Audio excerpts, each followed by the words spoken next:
Kissy Concepcion, pinuri ni Christopher Min dahil sa kanyang mga ginagawa. Alamin ang buong detalye.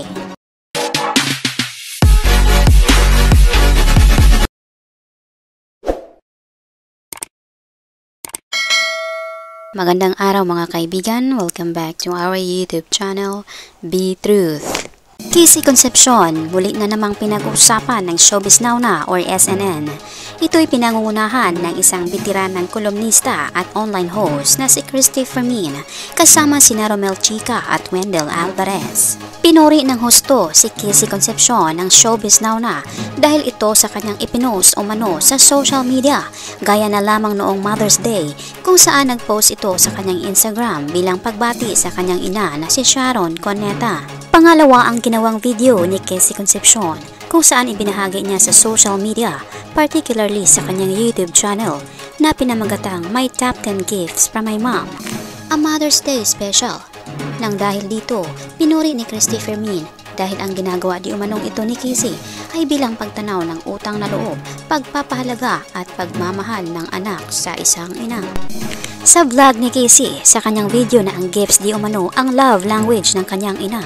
Special di umano ang mga bagay para sa kanya dahil tuwing sinusuot o nakikita niya, nafe-feel di umano ni Kissy ang presensya ng ina at ang pamilya. Ang ilan sa mga highlights gift na ibinahagi ni Kissy ay ang jewelry dahil lumaki di umano siya kasama ang pamilya na mahilig sa jewelry.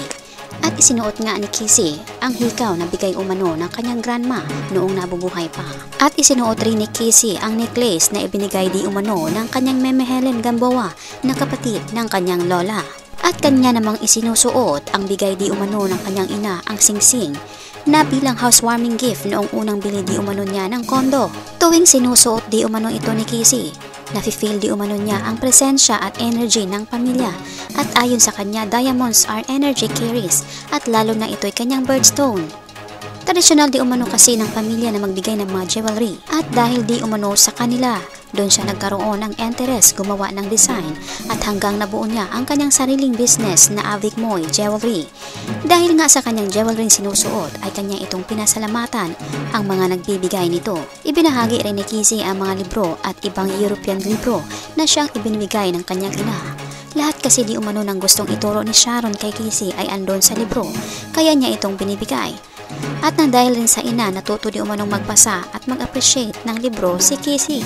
At ang album ng kanyang 3rd birthday at ang mga sulat di umano ni Kissy noong bata pa siya para sa kanyang ina ay siyang kinukumpile ng ina at ibinibigay ito sa kanya. Pinagmamaliki ni Kissy ang kasinupan din ng kanyang ina ay siya rin di umano niyang namana. At yun na nga mga kaibigan, sa ginawang video ito ni Kissy ay kanila itong pinuri dahil isang simbolo di umano itong hindi lamang pagpapahalaga kundi pagmamahal sa anak ng isang ina. Dagdag pang binanggit ng SNN, ang ganitong ginagawa ni Kissy na pagbabahagi sa social media ay siyang pagbubukas puso at initiate upang pahalagahan ang isang ina. Lahat rin di umanong mga bagay na ibinibigay nila kay Kissy ay kanyang inaalagaan. Sa vlog ni Kissy Concepcion, dama mo rin ang kanyang pagkamis sa kanyang ina. Kaya rin niya ito ipinapakita bilang pagpapadama na minamahal niya ang kanyang ina. Sinusuot niya ito upang sa ganun rin ma-feel niya ang kanilang mga presensya. At dagdag pang ibinanggit ni Christy na kahit di umano sa ibang bansa, pinuri di umano si Kissy dahil wala itong kaarte-arting makihalubilo sa kapwa Pilipino at binibigyan ang mga ito ang request nila dito. Mga kaibigan, anong masasabi mo dito? Ano man ang iyong opinion o komento, welcome kayo dito. Maraming salamat po.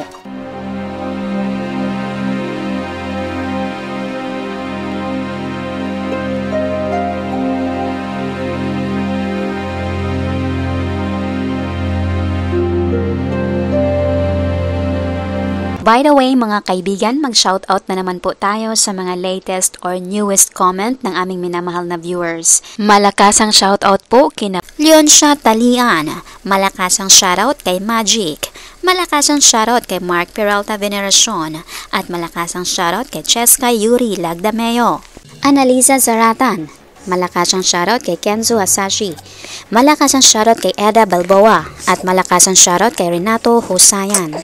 Mercedes Wolf, malakas ang shoutout kay De Guzman Turk, malakas ang shoutout kay Blagoslovio, malakas ang shoutout kay Press, at malakas ang shoutout kay Jos Bong De Guzman.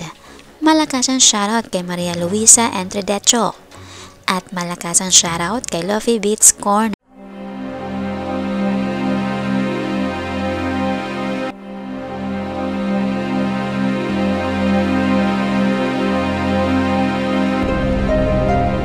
Malakasang palakpak po sa inyong lahat. Marami pong salamat sa inyong pagbibisita at pag-effort na rin na magkomento. Pasalamatan din po namin kayong lahat naming minamahal na viewers. Nag-comment man po kayo o hindi, na-appreciate po namin ang inyong pagbibisita. Taos puso po naming pinapasalamatan ang inyong ibinahaging oras upang mabisita ang aming munting channel. Saan man po kayo naroroon, mag-ingat po kayo lagi. Malakasang palakpak po sa inyong lahat. God bless us po at maraming salamat.